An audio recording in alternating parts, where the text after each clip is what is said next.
Programs webinar. Today we'll be covering financing your leadership program.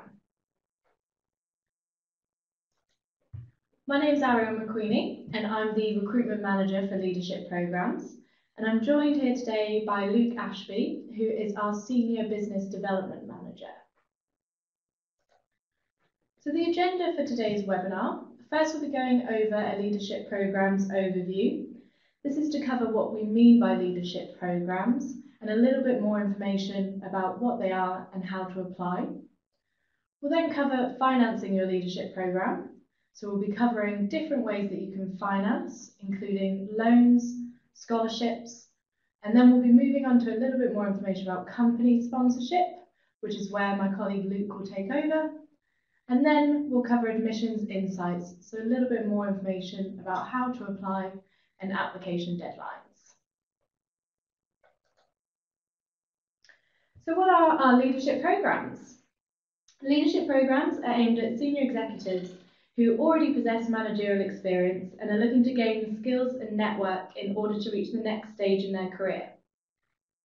We have a wide portfolio of executive MBA programs at London Business School, which are part of our part-time formats, which are developed around our learn, apply, evaluate and adjust format. Our portfolio includes the MBA London, the MBA Dubai, the MBA Global Americas and Europe and the MBA Global Asia, all of which are our part-time 20-month programs. We then have the LBS Sloan Masters in Leadership and Strategy, which is our full-time 12-month program. The Sloan only has one intake per year, which takes place in January, and we've recently welcomed our January 2018 class to campus. Applications for Sloan 2019 are now open, and the first application deadline takes place on the 7th of March. Our MBA London programme has 2 intakes per year, a January and a September, and it's run predominantly at London Business School in a weekend format, with the same programme being run concurrently in Dubai in a block week format. We're currently recruiting for our September intakes, applications for which are now open, and the first application deadline takes place on the 27th of February. Our MBA Global Americas and Europe programme is run in conjunction with Columbia Business School in New York, and that's run in a residential block week format which alternates between London and New York, allowing you to experience both the American and the European markets. This programme only has 1 intake per year, which is in May, and the next application deadline for our May 2018 class will take place on the 23rd of January. The final application deadline for which will be on the 6th of March. So all of these programmes form our leadership portfolio, and they do attract candidates from different backgrounds and motivations for study. For example, our MBA programmes are often about career acceleration, which is why the part-time format is so effective. Whereas our Sloan students are often interested in career transition or entrepreneurship, which suits the full-time format. This is why it's important for you to do your research and really find the programme that's right for you. So if you're more interested in our part-time executive MBAs, it's also important to decide which MBA programme is right for you. 2 of our key MBA programmes are the MBA London or Dubai and the MBA Global Americas and Europe. So as I mentioned earlier, the MBA London is run by London Business School out of our London or Dubai campus. During this programme, you'll take 14 core courses, which focus around developing your business fundamentals. You can then take 8 elective courses, and this is your opportunity to tailor your programme from a wide portfolio of topics, which are available across all programmes at London Business School, which gives you the opportunity to meet our full-time MBA and early career students. If you choose to undertake the MBA Global Americas in Europe, which is our programme that's run in conjunction with Columbia Business School in New York, you can have the option to take 10 electives, and that's from a portfolio that ranges across London Business School, Hong Kong University and Columbia Business School. At the end of this programme, you'll be awarded 2 separate MBAs, one from Columbia Business School and another from London Business School. Also, Our MBA Global Americas and Europe has recently been ranked #4 in the world by the Financial Times. And then both programs, you'll have the opportunity to take a global business assignment. And that's your opportunity to travel to one of 5 international locations, working on real business issues alongside students from other degree programs to explore the themes of development and globalization. And it's also a great opportunity to develop close working relationships with your host company and peers. So here's a little bit more information about the Sloan Master in Leadership and Strategy, which is a great option if you're interested in a full-time program, but you have a little bit more experience than would be required for a full-time MBA. So our LBS Sloan Masters is our most senior leadership program, and it's aimed at professionals that have over 15 years work experience. This program has been developed with an emphasis on leadership and strategy, and will provide you with a solid grounding in the theory, frameworks, and analytical skills needed to develop and effectively lead change. As a full-time program, the Sloan is often a chance for students to take a step back and reflect on their career to date before deciding what the next step is. For some, this may involve considering a career transition. For others, reaching the C-suite may be their goal. We also have a large number of students who are looking to pursue entrepreneurship, which is a route we're happy to facilitate through entrepreneurship electives, such as our Entrepreneurship Summer School, which is a chance to try out a business idea amongst faculty and your peers. So now we'll move into the main topic of today's webinar, which is all around how to finance your leadership program. So when considering a master's program, you should also consider the costs that you can expect to occur out of your fees. All of our leadership program fees include tuition, course materials, essential core textbooks, and hotel accommodation for your global business assignment. Our MBA Global fees also include accommodation during the core course block weeks. However, outside of these fees, you'll also need to consider travel costs for both of our MBA programs, especially as part of the MBA Global, where you'll need to fly between London and New York.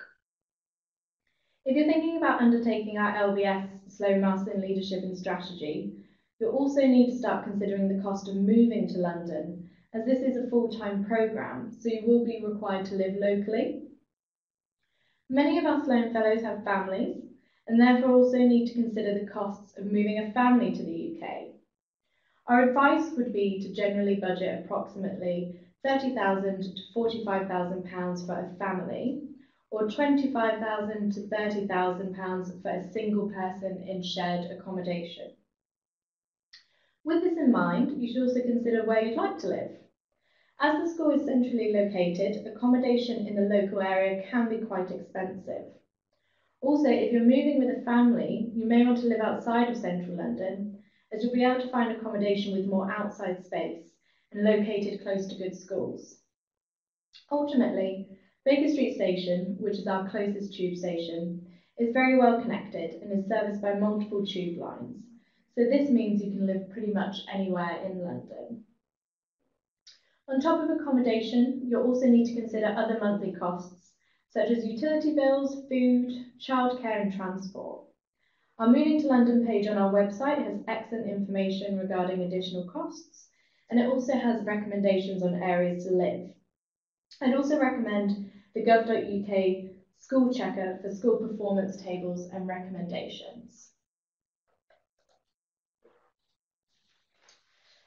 So we have a number of financing options to help you with your programme. So this includes loans, savings, company sponsorship and scholarships. Our next slides will cover these funding options in more detail, and then I'll pass over to Luke Ashby, who will provide more information on company sponsorship. So loans. Many of our students take out loans to cover their studies. This includes personal and educational loans, such as Prodigy Finance. Prodigy Finance works with community stakeholders, primarily the school itself, and also external investors to offer competitive interest rates to our postgraduate students. The loan product is currently available to all students in each of our degree programmes. Decisions taken on lending are solely the responsibility of Prodigy Finance and are subject to meeting eligibility requirements. You can apply directly through Prodigy's website once you've accepted your place on a degree programme. All degree programme students are eligible to apply for a loan towards tuition fees, and full-time students can borrow up to 100% of the cost of tuition, and part-time students can borrow up to 80%. The minimum loan size is £10,000 or $15,000.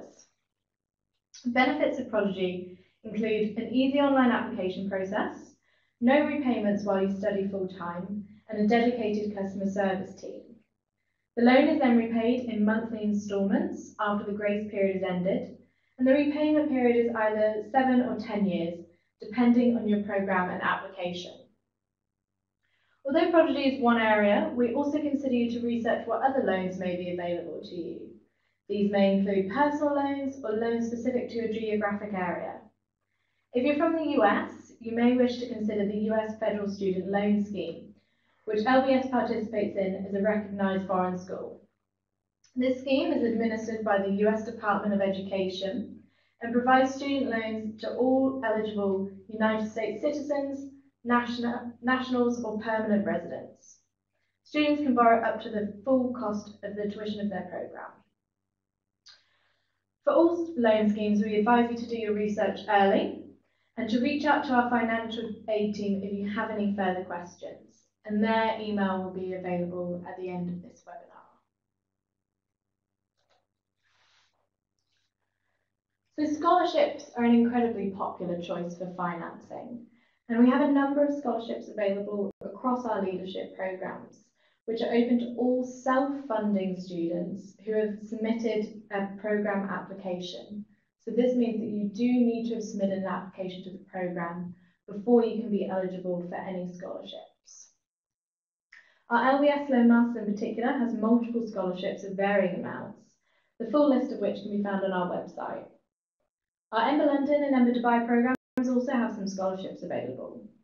Unfortunately, we don't offer any scholarships on the MBA Global Americas and Europe programme. So the majority of scholarships are awarded based on the merit of your application. However, we do have some scholarships that are aimed at underrepresented demographics, such as our women's scholarships, which include the 30% scholarship on our MBA programme and the Sloan Women's Scholarship on our Sloan programme. Again, please see the website for full details on how to apply and application deadlines. In regards to deadlines, a number of our scholarships for the Sloan programme are automatic, which means you're automatically considered for a scholarship as long as you've submitted your programme application within a specific time period. For the majority of Sloan scholarships, this time period is before our third round deadline, which will take place on the 25th of July. There's also a number of school-wide scholarships available, which have deadlines of March or May. And for some scholarships, you may also be required to provide additional information, such as an application form or application video. If you're interested in applying for a scholarship, I'd recommend that you start your research via the website. And again, similarly to loans, there are scholarships that are external to the school, so I would recommend that you do take a look at any scholarships that might be available in your geographic region or through third-party sites. And again, we would also recommend that you start doing your research early. So now I'll hand over to Luke, who will give you a little bit more information around company sponsorship. Thank you very much, Aaron. As a bit of a brief introduction, my role at the school is really focused on building relationships with employers that support talent to pursue our various post-experience master's programs. Now, while sometimes sponsorship is driven by the employers themselves, and that's something I work on a lot, a significant proportion of those who do receive financial support will have to fight for it. So today I will try and offer some insights based on my experience working with learning and development teams, and also the experience of our students and alumni who have previously negotiated support. First of all, when preparing to request support, there are a couple of key questions that I'd really like you to consider. So firstly, what are your motivations for doing the program? Are you looking to advance your career with your current employer? Of course, you're going to be exposed to many different ideas and opportunities when you're joining the school, but I really wouldn't recommend seeking out financial support from your employer unless you are at least committed to them for the short to medium term. I'll talk about this a little bit later, but in most cases, any financial support you receive will likely come with strings attached, and you may be likely to repay that investment in the future. Beyond that, you also want to think about the danger of burning bridges with your employer, which one day might become important to you again. If you are able to demonstrate your commitment, it gives you a much better platform to negotiate from, and particularly think about your future beyond the program and how you tie that into your future development. So my key thoughts here are only consider asking your company if it is something you want to use to continue your career with. If you want to make some kind of transition outside the company, it's probably best to look at financing it through other means. Next, you want to think about how is your performance and potential viewed within the company. This might seem a bit obvious, but it's absolutely essential that you've had a strong performance record in appraisals or similar reviews within the company. The organisation is only going to be able to justify the use of L&D resources that are becoming more and more tight if you have been considered a major asset to the business. Have you been identified in any future leaders or hypo programs? What would be the potential loss to the business if you were to leave? Think about revenue generation, think about lost knowledge, cost of recruitment if you were to leave. These are all the kind of things that you want to start thinking about in order to build your case. And then consider, what's the L&D offering already available to you? It might be that there is already some provision for support for higher education, but often the first level of pushback people will receive is the suggestion of undertaking some kind of internal development program. Have you done any of these already? Research what might be offered and think about how you're going to articulate the difference of doing an external program like a leadership degree at LBS. I'll talk about how you're going to position the benefits of the program a little bit more later on, but keep in mind in recent years company sponsorship for business school degrees has been in decline, and particularly from large organisations. They've spent a lot of time and money to build their in-house talent development capabilities, which of course has reduced their costs. But it's essential that you can communicate why, in your case, an external program is going to be important and very different to what can be offered internally. Who will be your internal advocates? Personal relationship and political capital will be crucial to success in your negotiations. Do you have an influential mentor or a senior colleague within the business who can support your request? Also, keep in mind that many of our students receiving sponsorship didn't acquire it through a central learning and development budget, but the money was found from within their business unit, often thanks to, again, a senior supporter. And then think about whether there might be any LBS alumni within the organisation. Sometimes your best advocates are those who understand the context of your company and also understand what LBS can provide. Use this to your advantage to speak to them, understand how you can contextualize the benefits of the program to your specific role and the role that you play within the organization. If you don't know of any, we're very much happy to look for you. Then when you've done this initial level of research, the next step really is to think about how you're actually going to put that case forward to your company. A big element of this is communicating the potential return on investment for the employer. It can be one of the hardest but most important things to do. You're going to need to research the program very carefully to understand the elements that you will be able to directly apply to your role, and then how that will add value to the organisation. I put these into three main categories. So looking at learning, network, and brand. So first of all, in learning, think about the core curriculum, how it might have a positive impact on your role. You might see, for instance, the course into macroeconomy on the MBA as a good opportunity to redefine your strategy towards emerging markets. It's important to remember that courses like this are not necessarily deep in theory. They'll be underpinned by a theoretical foundation, but they'll also be discussing real-time developments in the global economy and draw upon the experience within the room, which ties in network, again, which I'll talk about a little bit more in a minute. You might point to the opportunity to execute an in-company project as one of your electives.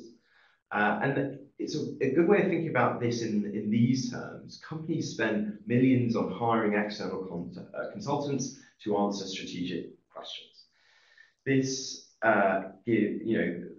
gives the company, if you were to do an in-company project, an opportunity to utilize someone who already has an internal understanding of the organization and of the culture to deliver a project with the support and oversight of renowned thought leaders, as you will have faculty oversight on this. Now, this is something that if it was to be commissioned externally would cost far, far beyond the MBA tuition fee. So it's a good way of putting in a very concrete way of how they might be able to see the return on investment.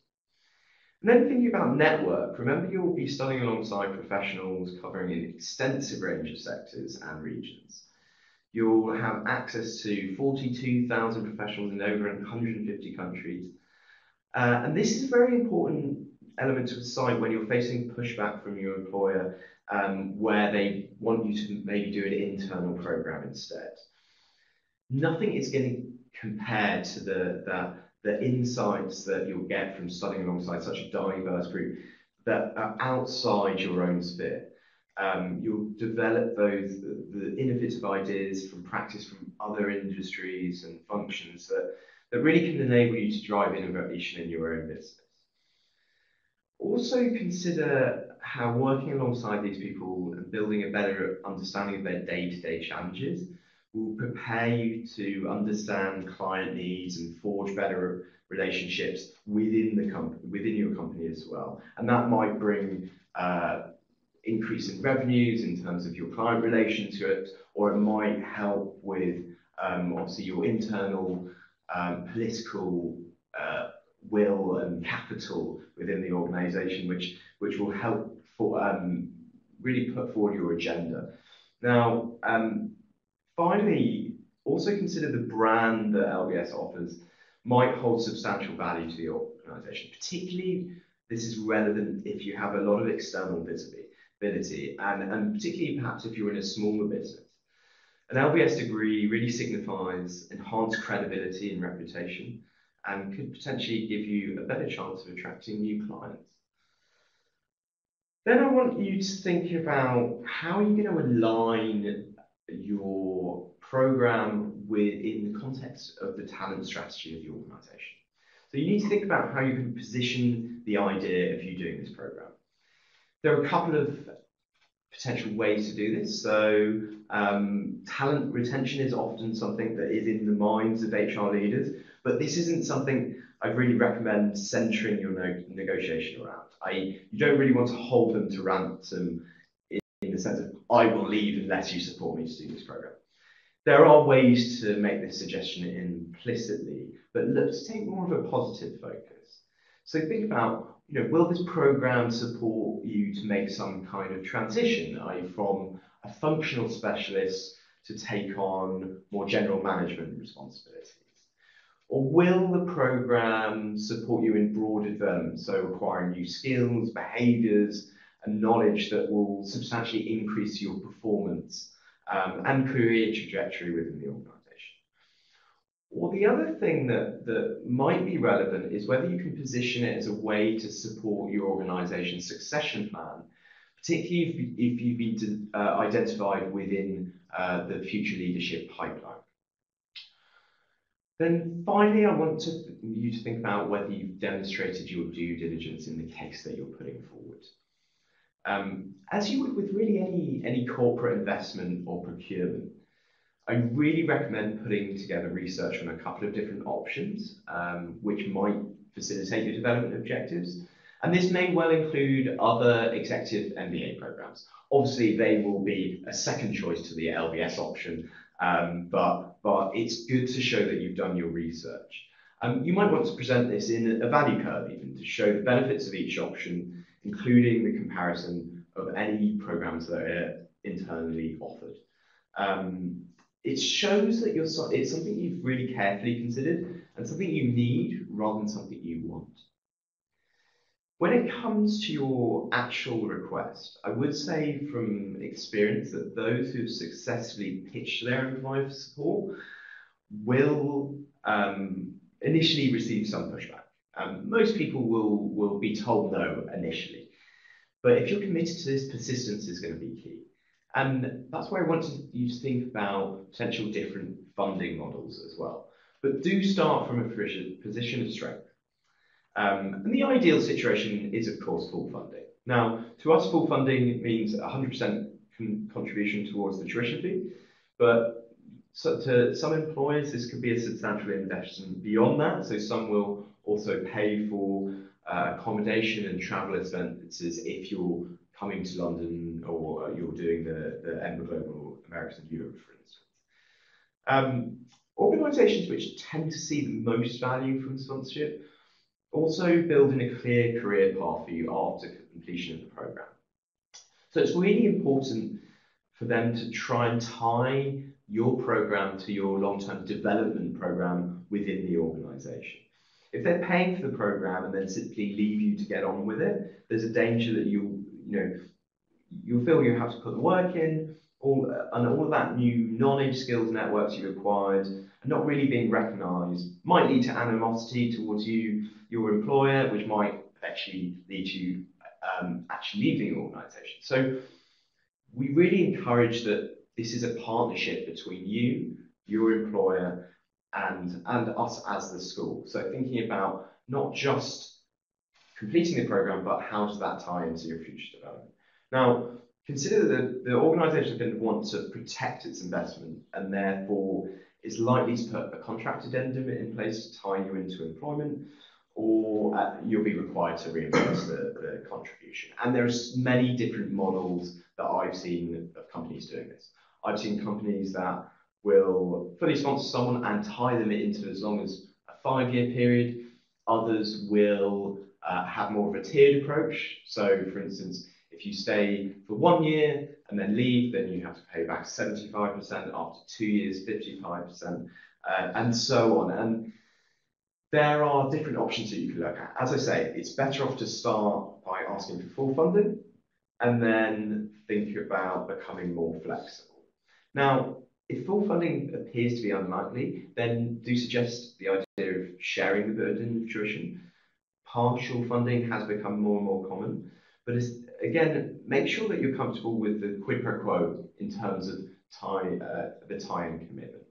Now, if you are asking for full funding, you're likely to want to try and be as flexible as possible. And this goes back to what I was saying at the very beginning about really being sure that if you're going to ask for funding, you do want to stay within the company.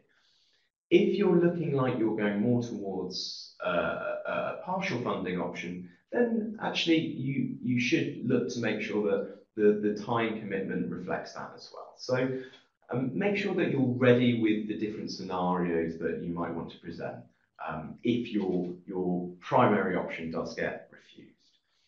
And that's all the key points that I really wanted to mention, but of course we'll have plenty of time to answer your questions if you have any specific to this area. So I'll hand you back over to Harry. Great. So now we'll just quickly cover some admissions insights. So we'll be covering how to apply for each programme. After this slide, we will be answering your questions, as Luke mentioned. So please do feel free to write them whilst we're talking, and then we'll reach the questions at the end.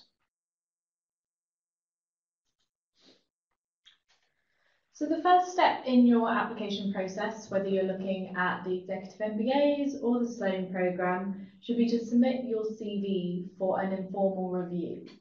So you can do this by submitting your CV through our website, just navigating to the programme that you're interested in and selecting the Submit CV link. You can also send them directly to the programme mailbox, and the programme mailboxes will be available on the last slide. So all of our applications are completed online, and you can return to your application as many times as you need to until you're ready to submit your entire application. For our MBA programmes, we require all the items on this slide. So that includes your online application form, your 2 references, a GMAT or an executive assessment, which is a mandatory requirement across our executive MBA programmes. We'll also require you to complete some application essays, and then we'll also require your CV as well. On the Sloan programme, you can submit with fewer documents. So all you'll need is the completed online application, your essays, the CV, and 1 reference. So that's just the top line of this slide that are highlighted in blue. And this may allow the admissions committee to shortlist you for an interview, and then they'll let you know if any other information is required, such as a second reference or a GMAT or executive assessment. As I mentioned, the GMAT or the executive assessment is a requirement for our executive MBA programmes. If you haven't taken the GMAT, we do encourage you to consider the executive assessment, just because this test is much shorter, both in terms of the time to prepare for the test. So GMAT advise around 10 to 20 hours, and the actual time taken to take the test itself. So the test duration is only 90 minutes. So applications for Sloan 2019, as I mentioned, are now open. And the first application deadline will take place on the 7th of March. Applications for MBA London January are closed, but applications for MBA London September are now open.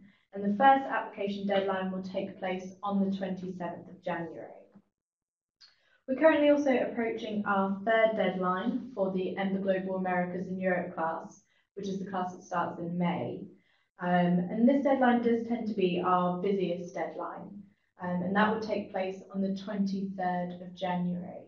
So if you are interested in the MBA Global class, I would recommend that you do get in touch as soon as possible by submitting your CV through the website, or if you have any questions, submitting them directly to our programme mailboxes. So those programme mailboxes are here on this slide. So we have a separate mailbox for each programme. If you're interested in the MBA, get in touch with emba@london.edu. The Sloan is sloan@london.edu, MBA Global @london.edu for the MBA Global programme. We've also included the email address of our financial aid team. If you do have any questions that are specific to financial aid, I do advise you to get in touch with them directly, as they will be able to best advise you. But myself and Luke are here now to answer any questions that you have. So please do feel free to type them, and then we'll answer them as they come in.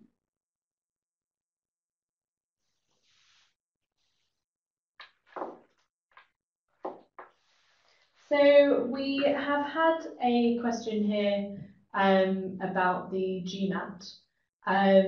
So as I mentioned, I would advise looking at the executive assessment over the GMAT. But if you would still like to take the GMAT, or if you have already taken the GMAT, that's fine. We don't value one test more highly than the other. It's completely personal preference. But we do advise looking at the executive assessment, just because it is shorter. And you can find all their details if you Google executive assessment, or if you email us and ask for the link, we can send that directly to you. They also have some preparation questions on there as well. So I definitely recommend taking a look. You can also submit your applications for the MBA programme pre-test. So that means you don't necessarily need a GMAT or executive assessment test in the first instance, but it is a mandatory requirement, and so you will be required to provide that before we can make a final decision. So we've had a question about whether MBA Global is available part-time. So the MBA Global program is only a part-time program. All of our executive MBAs are part-time 20-month programs, and they're only available in that format. Similarly, with the Sloan program, it is a full-time program and it's only available in that format. I think just something to add on to that around the part-time format is that ultimately you will need to take some time away from work, and that comes into getting the support from your employer as well. I was really predominantly focusing about how you would secure financial support. But with all of our part-time programs, we also require agreement from your employer for the elements of time out of the office. So all of that stuff that I talked about there, even if you're not asking for financing, it's still really relevant when you're talking about the benefits of the program and how you're going to tie it into your role within the organisation. And so we've had a question that's related to that in terms of do you need to work full-time whilst doing our part-time programs? So yes, you do. It is a mandatory requirement that you continue working whilst studying. And one of the main reasons for that is, as I mentioned, our MBA programs are often about career acceleration. So often our executive MBA students are within the career trajectory that they want to be in, and they're looking to then complement this with an MBA program. And as Luke also mentioned, it is of a huge benefit to your company to be working whilst doing this program, because you'll bring your learning from school back into your workplace, and vice versa. You'll bring the projects that you're doing in your workplace and you'll bring them into the classroom. So that is a requirement to be in work full-time if you're doing one of our part-time programs. Obviously, if you take the Sloan program, it is a full-time program. So this means that you do need to have left your role in order to do the program, whether that's leaving completely or whether that's taking a sabbatical.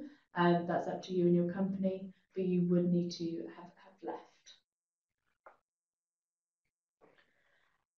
So I've had a question about the English language tests and what would be the scores that we'd be looking for.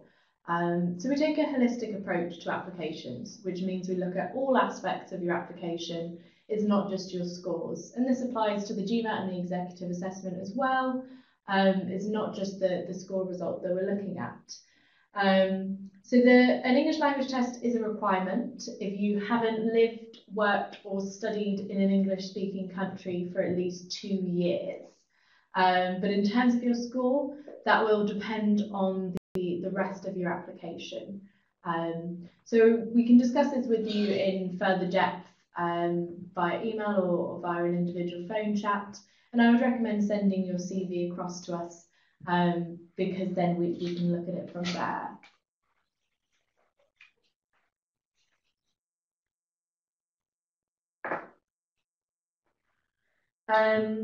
So I've had a question about how the MBA Global program is structured. So the MBA Global program is the one that's run in conjunction with Columbia Business School in New York. So it's run in a block week format. So you would be here 1 week each month. So that would either be here at London Business School, so you would do 1 week at LBS, and then the next month you might do a week in Columbia Business School. And there will also be some joint class weeks with the MBA Global Asia stream as well. So the full programme calendar is available on our website, and that covers your core courses, which are the block weeks. And then in your second year, you would take your electives, and that's where you can tailor both the topics, but also the format as well. So we find a lot of global students tend to keep to the block week format because they're used to doing the 1 week each month, but they're also available in weekend and evening formats, so you can tailor that to your schedule. We've had a question, Arian, from someone who has just heard about the executive assessment for the first time, and they're currently preparing for GMAT though. So what would be your recommendation? So I would say that the GMAT preparation that you've done is still applicable. It's still testing the same types of things that the GMAT looks at. So we're still looking at your quants, your verbal reasoning, your integrated reasoning. So all that preparation that you've done is still applicable. In fact, you'll probably be over-prepared at this point. So the executive assessment will test you on those same things, but the questioning will be different. It's more based around your experiences in work. It's less pure maths that the GMAT is. So you can definitely still use that preparation. And if you still wanted to take the test, you could go ahead and do so. But I would advise looking at the executive assessment. And it's also accepted by a lot of other top business schools for their executive MBA and similar leadership programs. So it's a useful test to take. It also has the wonderful benefit of being shorter as well. It does. Which is always nice. Yes, it's only 90 minutes in duration. So there's the 3 sections that are 30 minutes each. I think one of the key differences from the perspective of the admissions teams with the executive assessment is that it's really become something that we use as a diagnostic tool for people coming into the program. So we understand really from the very start, when you're doing your 360s and your assignments, that we know where your strengths and weaknesses lie and how we can really help to support those from an early stage. Okay, so that's all the questions that we have had. If you do have any questions, please do type them now and we will answer them.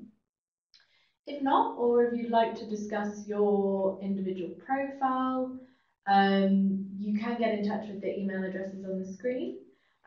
We have dedicated recruitment teams for each program, and they'll be happy to speak with you by phone or a meeting if you're available to come to campus. We also have a lot of international events coming up, so do take a look at the events section on our website and sign up for any events that are taking place near you. Okay, thanks for listening.